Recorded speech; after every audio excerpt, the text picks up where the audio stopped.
सा देवी पूज्यते लोकैर्यथावत् तद्विधिं शृणु।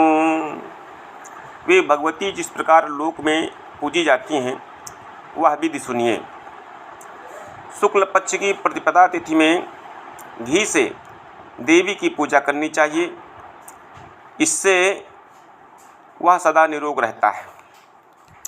द्वितीय तिथि को शक्कर से जगदम्बा का पूजन करना चाहिए, ऐसा करने से मनुष्य दीर्घजीवी होता है। तृतीय तिथि को भगवती के पूजन कर्म में उन्हें दुग्ध का अर्पण करना चाहिए, ऐसा करने से मनुष्य सभी प्रकार के दुखों से मुक्त हो जाता है। चतुर्थी के दिन पुआ अर्पण करके देवी का पूजन करना चाहिए, ऐसा करने से मनुष्य विघ्न बाधाओं से आक्रांत नहीं होता। पंचमी तिथि को भगवती का पूजन करके उन्हें केला अर्पण करना चाहिए, ऐसा करने से मनुष्य बुद्धिमान होता है। षष्ठी तिथि को भगवती के पूजन कर्म में मधु यानी शहद को प्रधान बताया गया है, ऐसा करने से मनुष्य दिव्य कांति वाला हो जाता है। सप्तमी तिथि को भगवती को गुड़ का नैवेद्य अर्पण करना चाहिए, ऐसा करने से मनुष्य सभी प्रकार के शोकों से दुखों से मुक्त हो जाता है। अष्टमी तिथि को भगवती को नारियल का नैवेद्य अर्पित करना चाहिए, ऐसा करने वाला मनुष्य सभी संतापों से रहित हो जाता है। नवमी के दिन भगवती को लावा अर्पण करना चाहिए, ऐसा करने से मनुष्य इस संसार में तथा परलोक में परम सुखी रहता है। दसवीं तिथि को भगवती को काले तिल अर्पित करना चाहिए, जिससे मनुष्य को यमलोक का भय नहीं होता। जो मनुष्य एकादशी तिथि को भगवती को दधी यानी दही अर्पित करता है वह देवी का परम प्रिय हो जाता है। जो द्वादशी के दिन भगवती को चिवड़े का भोग लगाकर आचार्य को भी चिवड़े का दान करता है वह भगवती का प्रिय पात्र बन जाता है।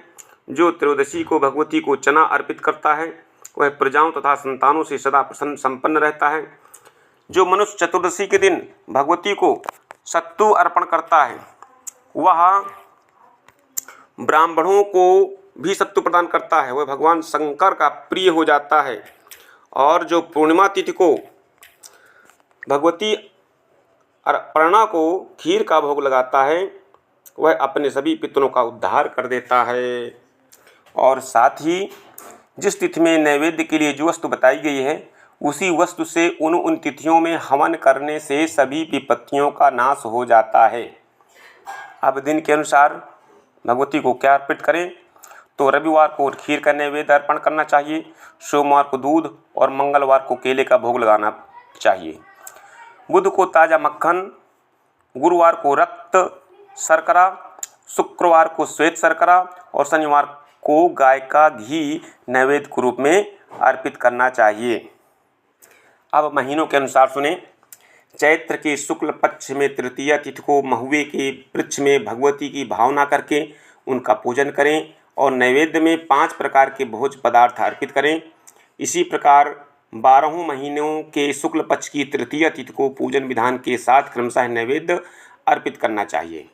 वैशाख महीने में गुड़ मिश्रित पदार्थ निवेदित करना चाहिए। ज्येष्ठ महीने में भगवती की प्रसन्नता के लिए मधु यानी शहद अर्पित करना चाहिए। आषाढ़ महीने में नवनीत और महुए के रस से बना हुआ पदार्थ अर्पित करना चाहिए। श्रावण महीने में दही, भादों में शर्करा, अश्विन मास में खीर, कार्तिक मास में दूध का नैवेद्य उत्तम बताया गया है। अगहन महीने में फेनी एवं पौष महीने में दधि कूर्चिका यानी लस्सी का नैवेद्य उत्तम बताया गया। माघ के महीने में गाय के घी का नैवेद्य, फाल्गुन के महीने में नारियल का नैवेद्य। इस प्रकार 12 महीनों में 12 नैवेद्यों से क्रमशः भगवती की पूजा करनी चाहिए। मंगला वैष्णवी माया काल रात्रि दुरतया महामाया मतंगी चा काली कमलवासिनी शिवा सहस्रचरणा सर्वमंगल रूपिणी एभिर्नाम पदैर्देवी मधुके परिपूजेत। मंगला वैष्णवी माया कालरात्रि दुरतया महामाया मतंगी काली कमलवासिनी शिवा सहस्रचरणा और सर्वमंगल रूपिणी इन नामों का उच्चारण करते हुए महुए के वृक्ष में भगवती की पूजा करनी चाहिए। इसके बाद सभी कामनाओं की सिद्धि तथा व्रत की पूर्णता के लिए महुए के वृक्ष में स्थित देवेशी महेश्वरी की इस प्रकार से स्तुति करनी चाहिए। नमः पुष्कर नेत्राय जगद्धात्रै नमोस्तुते माहेश्वर्यै महादेव्यै महामङ्गलमूर्तये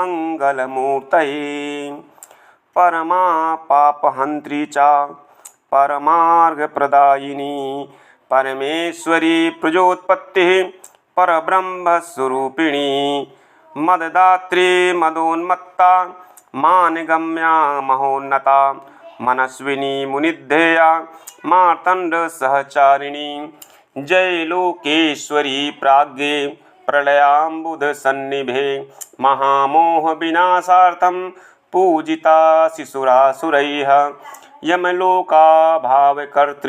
यमपूज्या यमाग्रजा यमनिग्रहरूपा च यजनीये नमो नमः समस्वभावा सर्वेशी सर्वसंगविवर्जिता संगनाशकरी काम्यरूपा कारुण्यविग्रहा कंकालक्रूरा कामाक्षी मीनाक्षी मर्मभेदिनी माधुर्यरूपशीला च मधुरस्वर पूजिता